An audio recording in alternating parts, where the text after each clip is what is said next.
নমস্কাৰ ৰিপৰ্টাৰ্ছ ব্লগলৈ আপোনালোকক স্বাগতম জনাইছো আৰু আজি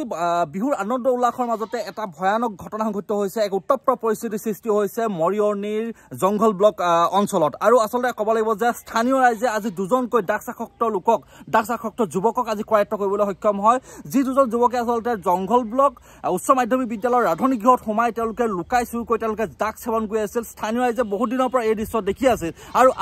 আজি যেতিয়া তেওঁলোকে ড্ৰাগছ সেৱন কৰিবলৈ সোমাই তেতিয়া একাংশ লোকে এই দুজন যুৱকক কৰায়ত্ব কৰাৰ পিছত তেওঁলোকক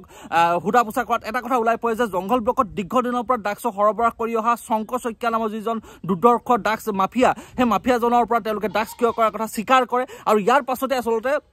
ৰাইজ উত্তেজিত হৈ পৰে আৰু ৰাইজে দীৰ্ঘদিনৰ পৰা এটা কথা অভিযোগ উত্থাপন কৰি আহিছিল আৰক্ষীক এই বিষয়ে অৱগত কৰিছিল যে শংকৰ শইকীয়াই দীৰ্ঘদিনৰ পৰা ড্ৰাগছ সৰবৰাহৰ লগত জড়িত হৈ আছে জংঘল ব্লকৰ নৱপ্ৰজন্মক ধ্বংস কৰিছে শংকৰ শইকীয়াই কিন্তু আৰক্ষীয়ে কোনো ধৰণৰ পদক্ষেপ গ্ৰহণ কৰা নাছিল শংকৰ শইকীয়াৰ বিৰুদ্ধে কিন্তু আজি ৰাইজ ওলাই আহিলে যেতিয়া শংকৰ শইকীয়াই এই ড্ৰাগছ যোগান ধৰাৰ বিষয়ে যেতিয়া এই যুৱক দুজনে স্বীকাৰ কৰিলে তাৰপিছত উত্তেজিত লোক ওলাই আহি শংকৰ শইকীয়াৰ বাগগৃহত আক্ৰমণ কৰিলে যি তেওঁৰ বাহন আছিল দুখনকৈ বাহন চাৰিচকীয়া বাহনত আক্ৰমণ কৰিলে এক উত্তপ্ত পৰিৱেশৰ সৃষ্টি হল সহস্ৰাধিক লোক ওলাই আহি আক্ৰমণ কৰাৰ গোটেই দৃশ্যবিলাক আছে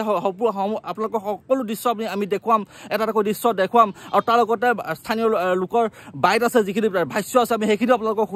দেখুৱাম আৰু এই মুহূৰ্তত মই আপোনালোকক জনাই আছোঁ যে শংকৰ শইকীয়া যিজন দুৰ্ধৰ্ষ অপৰাধী কেইবাবাৰ তেওঁ জেললৈ গৈছে ড্ৰাগছৰ সৰবৰাহত জড়িত থকাৰ অপৰাধত তেওঁ জেললৈ গৈছে কিন্তু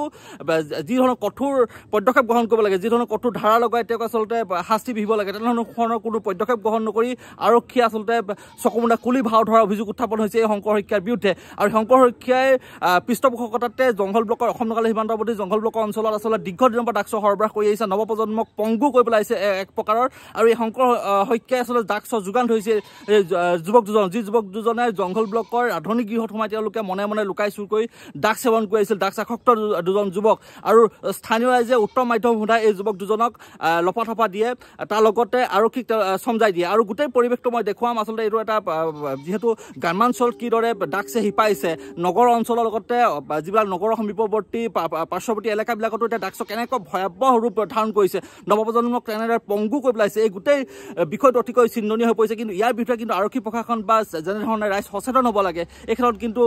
দেখিবলৈ পোৱা নাই কিন্তু আজি এই ক্ষেত্ৰত এটা কথা উল্লেখ কৰিবই লাগিব যে জংঘল ব্লকৰ ৰাইজ আজি ওলাই আহিছে ড্ৰাগছৰ ব্যৱসায়ী ঘৰত তেওঁলোকে আক্ৰমণ কৰিছে আৰু ড্ৰাগছৰ বিৰুদ্ধে এটা মুকলি জেহাদ ঘোষণা কৰিছে জংঘল ব্লকৰ ৰাইজে এই গোটেই সমগ্ৰ দৃশ্যটো সমগ্ৰ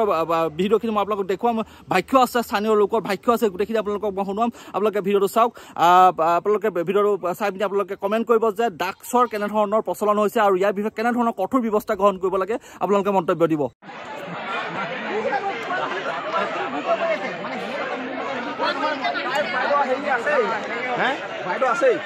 সেইটো কাৰণে এইটো বাইদেউ ভিতৰত সোমাব নাইকিয়া মানুহবিলাক ইনফৰ্ম কৰি আছে তাৰ লগত যোগাযোগ ইয়াৰ আছে এতিয়া ইয়াত কোন কোন আছে কিনে আহি দেখুৱাই আছে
মোবাইল পালে আমাৰ সব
আজি ইয়াত বহুত দিনৰ পৰা শংকৰ শইকীয়াই ড্ৰাগছৰ ইয়াত অবৈধ ব্যৱসায় চলাই আহিছিলে, যাৰ পৰিপ্ৰেক্ষিতত সমগ্ৰ অঞ্চলটোৰ যুৱজন্ম ধ্বংসৰ মুখলৈ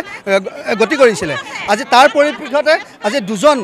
আজি মৰিয়নি NST আৰু কোনোবা মৰিয়নি কলনীৰ পৰা দুজন যাক কাষতে পবিত্ৰ শিক্ষা অনুষ্ঠান জংঘল ব্লক হাই স্কুলৰ ৰান্ধনি ঘৰত গৈ পেলাই ড্ৰাগছ খাই থাকোঁতে হাতে লোতে পাব্লিকে ধৰা পেলায়। স্থানীয় গাঁও প্ৰধানজনে মানে তেখেত যেতিয়া ড্ৰাগছ খাই থকা অৱস্থাত পায় তেতিয়া তেওঁক ধৰিবলৈ যাওঁতে গাঁও প্ৰধানজনক লুটিয়াই পেলাই পলাই যাবলৈ সক্ষম হয়, কিন্তু তেখেতক খেদি গৈ পেলাই সোণাজুৰি অঞ্চলত ধৰা হয় আৰু এজনক ইয়াতে ৰাইজে ধৰি বান্ধি পেলাই এতিয়া ৰাখি পুলিচক খবৰ দি পেলাই সমজাই দিয়া হয়। কিন্তু এইটো জনাব বিচাৰিছে যে মৰিয়নি আৰক্ষীৰ সম্পূৰ্ণ জ্ঞাত এই ড্ৰাগছ ব্যৱসায়টো। মৰিয়নি পুলিচে জানে, মৰিয়নি পুলিচৰ গাড়ী আহি পেলাই ইয়াত ৰখি থাকে, শংকৰ শইকীয়াৰ ঘৰত ভাতে পানীয়ে খাই যায় মৰিয়নি আৰক্ষীয়ে। এজন অবৈধ ড্ৰাগছ ব্যৱসায়ীৰ লগত মৰিয়নি আচলতে এনেকুৱা উঠা বহা মিতিৰালিটো দেখি আমি আচৰিত হৈ পৰিছোঁ। পুলিচক খবৰ দিবলৈ গ'লে পুলিচে আমাক কয় যেতিয়া বস্তুটো আহে তেতিয়া আপোনালোকে ধৰি পেলাই আমাক খবৰ দিব, কিন্তু পুলিচৰ আমাৰ পাব্লিকৰ সেইটো দায়িত্ব আছিলে নেকি যেতিয়া তেওঁ ড্ৰাগছ আনিব আমি ধৰি পেলাই পুলিচক খবৰ দিবলৈ যাম? অসম চৰকাৰ দৰমহা লৈ পেলাই পুলিচৰ কি সেইটোহে কাম নেকি যে পাব্লিকে তেওঁলোকক ধৰি দিব যে তেতিয়াহে পুলিচে কাম কৰিব? আজি সেইটোৱে হৈছে, পুলিচে কৰিব নোৱাৰা কাম আমাৰ গাঁৱৰ ৰাইজে কৰি পেলাই দেখুৱাইছে। দুজন ড্ৰাগছাসক্ত লোক পেলাই তেখেতসকলে শইকীয়া আহিছে শংকৰ শইকীয়াৰ পৰা ড্ৰাগছ কিনি নি পেলাই তাত সেৱন কৰি আছিলোঁ বুলি। এইটো এটা আৰু শংকৰ শইকীয়া ঘৰটো জংঘল ব্লক চাৰ্চৰ এটা পবিত্ৰ গীৰ্জাঘৰৰ কাষতে তেখেতে ঘৰ আৰু এই গৃহৰ পৰাই তেখেতে অবৈধ ড্ৰাগছ ব্যৱসায় কৰি আহিছিলে দীৰ্ঘদিন পৰা। তেওঁ আগতে পূৰ্বতে ধৰা পৰি জেলো খাইছিলে। খুব কম সময় দিনত টকাৰ বলত পুলিচৰ দুৰ্বলতাত পুলিচৰ চাৰ্জশ্বিটৰ দুৰ্বলতাত তেওঁ কোৰ্টৰ পৰা জামিন পাই আহি পুনৰ আগতকৈও অধিক বেছিকৈ শক্তিশালী ৰূপত তেখেতে ড্ৰাগছ ব্যৱসায় ইয়াত আৰম্ভ কৰিছে। তেখেতে গুৰু গোসাঁই নামানে ইয়াত পাব্লিকক ভাবুকি দিয়ে যে মোৰ ওচৰত বন্দুক আছে, কোনোবা যদি মোৰ ওচৰলৈ আহে মই গুলিয়াই মাৰিম। আৰু তাৰ পৰিৱেশে যোৱা আজি 10 দিন 12 দিনৰ আগত নাগালেণ্ডৰ নগাই আহি পেলাই ইয়াত গুলি ফুটাই পেলাই গৈছে শংকৰ শইকীয়া ঘৰত। ইয়াকে ক'লোঁ এতিয়া পুলিচ প্ৰশাসনে যদি ইয়াৰ ব্যৱস্থা নলয় তেতিয়া আমি সমূহ ৰাইজে ইয়াৰ ব্যৱস্থা ল'ম আৰু শংকৰ শইকীয়া কোনো কাৰণতে বাস কৰিবলৈ দিয়া নহ'ব। আহি থাকে কিন্তু আজি মানে হাতেলতে ধৰিব পৰাকৈ আমাৰ সক্ষম হ'ল। এই জংঘল ব্লক স্কুলৰ ৰান্ধনি ঘৰটোত সিহঁতি বহি পিনি সদায় খায়। ৰান্ধনি ঘৰটো সদায় দেখোঁ কিন্তু আমি ধৰিবলৈ আজি হাতেলতে পালোঁ। আৰু ল'ৰাজনে ধৰিলে, ল'ৰাজনকো বগৰাই পেলাই পিনি পলালে আৰু গাঁওবুঢ়া লুটি খাই পেলাই গাঁওবুঢ়া গোটেই ভৰি ঘাঁ লাগি গ'লগৈ। নিজে নিজ মুখে কৈছে শংকৰ শইকীয়া ঘৰত খাইছিলোঁ বুলি।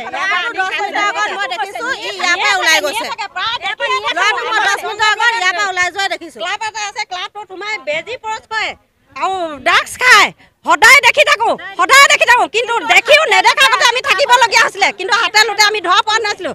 আমি শংকৰ শইকীয়াক ইয়াত থাকিবলৈ নিদিওঁ, দিব না নিদিওঁ, ইয়াত নিদিওঁ। পুলিচ প্ৰশাসনে এৰি দিলে কিন্তু এতিয়া এৰি দিলে আমি এইখিনি পাব্লিকে সোধাই নেৰোঁ। শংকৰ শইকীয়াক আমি ইয়াত থাকিবলৈ নিদিওঁ। আমাৰ গোটেই পৰিৱেশটো বেয়া কৰি দিছে। উঠি অহা ল'ৰা ছোৱালীক চেচ দি দিছে। ই দালাল বনিবলৈ বিচাৰিছে। আমাৰ ল'ৰা ছোৱালী তেজটো পৰা খাই ই দালাল হৈ চিচিটিভি 3টা 4টা চিচিটিভি লগাই সি তলত বহি